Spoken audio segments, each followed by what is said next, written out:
Welcome my dear friends. বন্ধুরা, আজ আমরা আলোচনা করব শতকরার অঙ্ক নিয়ে। শুরু করা যাক আজকের ক্লাস। প্রথম অঙ্কটি কি আছে বন্ধুরা? দুটি দ্রব্যের মূল্য তৃতীয় একটি দ্রব্যের মূল্য অপেক্ষা 60% এবং 20% কম। প্রথম দ্রব্যের মূল্য দ্বিতীয় দ্রব্যের মূল্যের কত শতাংশ? বন্ধুরা, এই অঙ্কটি করার জন্য আমরা প্রথমে কি করব? তৃতীয় দ্রব্যটির মূল্যটা ধরে নেব। তৃতীয় দ্রব্যটির মূল্য কত? তৃতীয় দ্রব্যের মূল্যটা কত বলেছে? তৃতীয় দ্রব্যের প্রথম ও দ্বিতীয় দ্রব্যের মূল্য তৃতীয় দ্রব্যের অপেক্ষা 60% ও 20% কম। তাহলে বন্ধুরা, তৃতীয় দ্রব্যের মূল্য যদি আমরা 100 ধরে নিই, তাহলে কি প্রথম দ্রব্যটার মূল্য কত হবে? প্রথম দ্রব্যের মূল্য কত হবে? তৃতীয় একটি দ্রব্যের মূল্য অপেক্ষা প্রথমটি 60% কম, মানে 100-তে কম 60। তাহলে প্রথম দ্রব্যের মূল্য কত হবে? নিশ্চয়ই 100 থেকে কত 60 বিয়োগ হবে, তাই না? তাহলে মূল্য কত হবে? 40 হচ্ছে, তাই না? আবার দ্বিতীয়টির মূল্য কি বলছে? দ্বিতীয়টির মূল্য 20% কম, তাই না? তাহলে দ্বিতীয়টির মূল্য কত হবে? দ্বিতীয়টির মূল্য কত হবে? তৃতীয় অপেক্ষা কত কম? তৃতীয় অপেক্ষা 20% কম। তাহলে বিয়োগ 20, মানে 100-তে কম কত? 20, তাই না? তাহলে 20 কম মানে কত হচ্ছে? 80, তাই না? তাহলে প্রথম দ্রব্যটি হলো 40, দ্বিতীয় দ্রব্যটি হলো 80।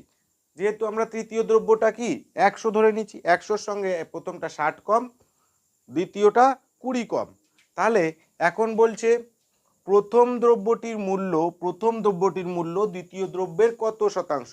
আমাদের যেহেতু প্রথম দ্রব্যটির মূল্য বার করতে বলছে, তাহলে তাকে আমরা উপরে লিখব। প্রথম দ্রব্যের মূল্য কত? 40। কার সাপেক্ষে বার করতে বলেছে? না, দ্বিতীয় দ্রব্যের মূল্য যার সাপেক্ষে বার করতে বলবে সেটাকে আমরা কি করব? নিচে লিখে দেব। দ্বিতীয় দ্রব্যের মূল্য কত? 40। দ্বিতীয় দ্রব্যের মূল্য হলো 80, তাই না?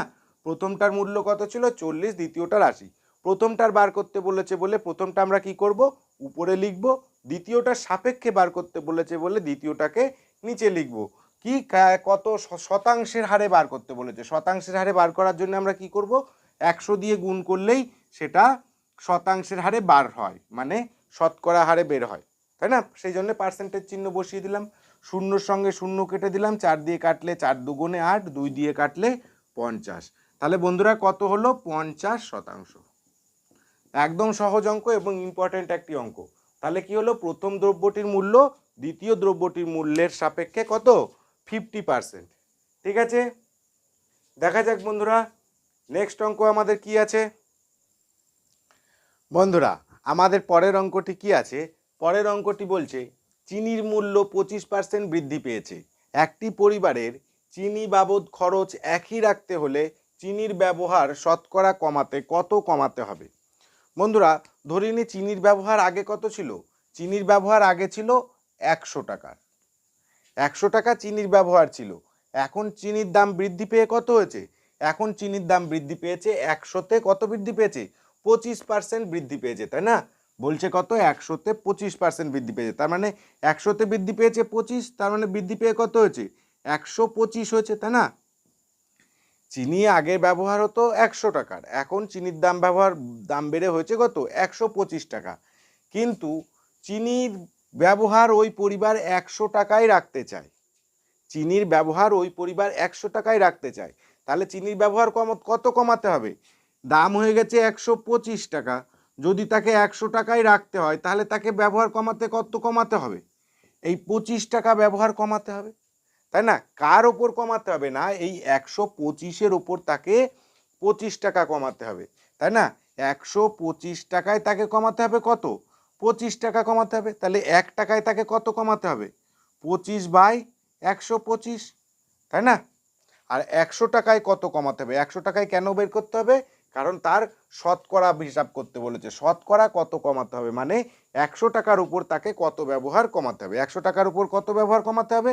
তাহলে কত হবে? 25 গুণ 100 ডিভাইডেড বাই 125, তাই না? যদি 25 দিয়ে কাটি, 25 5 25 সঙ্গে 125, তাই না? 5 দিয়ে কাটলে 5 কুড়ি 100। তাহলে বন্ধুরা তাকে কত কমাতে হবে? তাকে এই 20% চিনির ব্যবহার কমাতে হবে। একদম সহজ অঙ্ক এবং একটি ভীষণ ইম্পর্ট্যান্ট একটি অঙ্ক। ঠিক আছে বন্ধুরা, দেখা যাক আমাদের নেক্সট অঙ্ক কি আছে। বন্ধুরা আমাদের পরের অঙ্কটি কি আছে? পরের অঙ্কটি বলছে গমের মূল্য 10% হ্রাস পাওয়ায় এক পরিবার গমের ব্যবহার 20% কমালো। তাহলে নতুন ও পূর্বের খরচের অনুপাত কত সেটা আমাদের নির্ণয় করতে হবে। তাহলে বন্ধুরা কি করব, আমরা দুপাশে দুটো করে নেব। এটা হলো পূর্বের আর এটা হলো নতুন। ঠিক আছে, এটা হলো নতুন। আচ্ছা, যদি আমরা ধরে নিই পূর্বে গমের মূল্য কি ছিল? পূর্বে গমের মূল্য কি ছিল? পূর্বে গমের মূল্য ছিল 100 টাকা। গমের এটা মূল্য, তাই না? গমের এটা মূল্য। পূর্বে মূল্য কত ছিল? না 100 টাকা ছিল মূল্য। এখন মূল্য, নতুন মূল্য কি হয়েছে? 10% হ্রাস পেয়েছে। তাহলে 100-তে 10 কমে গেছে, মানে এখন মূল্য হয়ে গেছে কত? 90 টাকা। আগে ব্যবহার ছিল, গমের ব্যবহার ছিল কত? এটাও ধরে নিচ্ছি, আগে গমের ব্যবহার ছিল কত? 100। মূল্যও ছিল 100, ব্যবহারও ছিল 100। কিন্তু এখন ওই পরিবারে ব্যবহার কমিয়ে দিয়েছে কত? ব্যবহার কমালো। ব্যবহার কমালো কত? 20% ব্যবহার কমালো। তাহলে আগে যদি ব্যবহার থাকে 100, তাহলে এখন ব্যবহার হয়ে গেছে কত? যেহেতু 20 কমে গেছে 100-তে, তাই না? তাহলে এখন ব্যবহার হয়ে গেল 80। তাহলে এখন বলছে নতুন ও পূর্বের খরচের অনুপাত কত? তাহলে আমরা খরচের অনুপাত কি করতে পারবো? প্রথমে বলেছে কি নতুনের খরচ কত? নতুনের খরচ নিশ্চয়ই এদের দুইজনের গুণফল, তাই না? 90 আর 80 মূল্যর সঙ্গে খরচের যদি আমরা গুণ করি তাহলে সেই অনুপাতটা পাবো। তাহলে কি লিখতে পারি? নতুন ইস্টু পূর্ব, এদের খরচেরও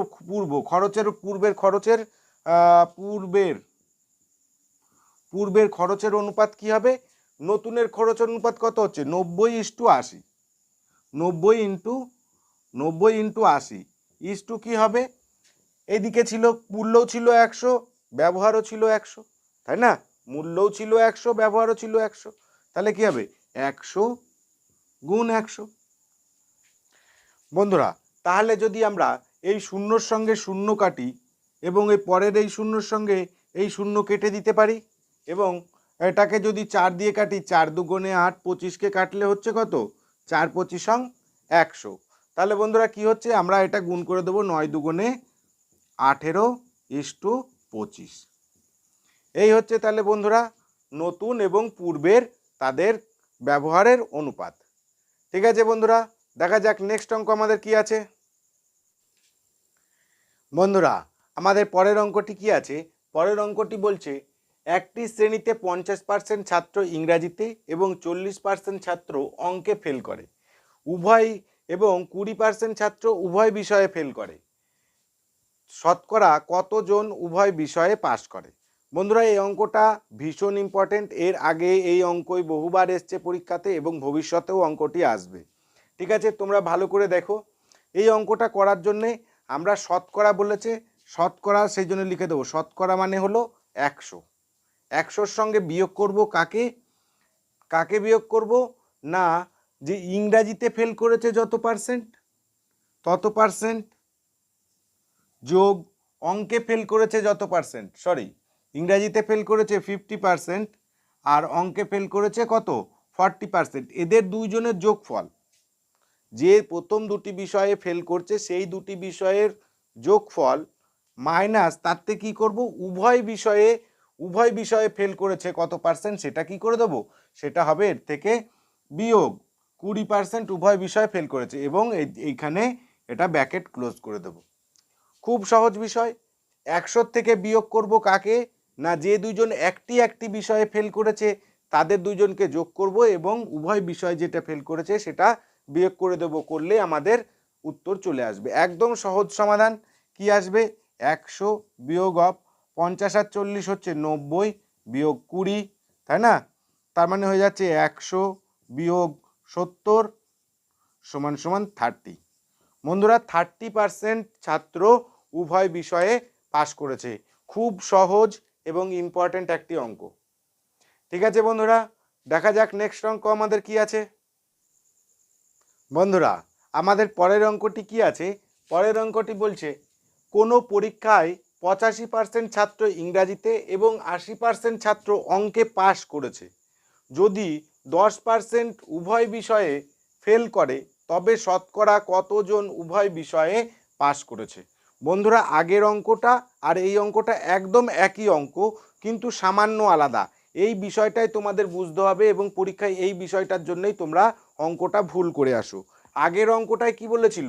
পরীক্ষায় এত পার্সেন্ট ছাত্র ইংরাজিতে ফেল করেছে আর এত পার্সেন্ট ছাত্র অঙ্কে ফেল করেছে, কিন্তু এক্ষেত্রে কি বলেছে বন্ধুরা?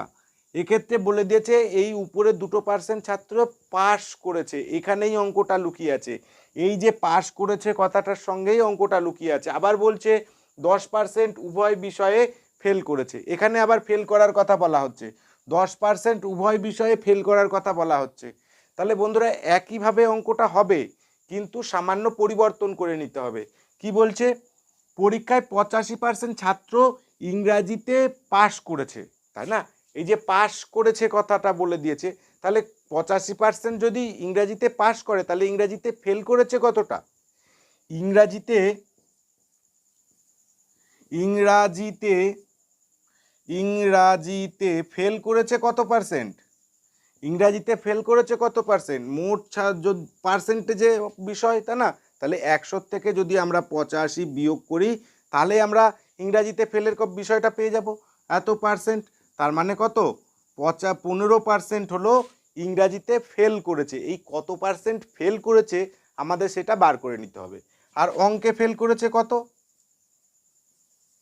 অঙ্কে ফেল করেছে কত পার্সেন্ট?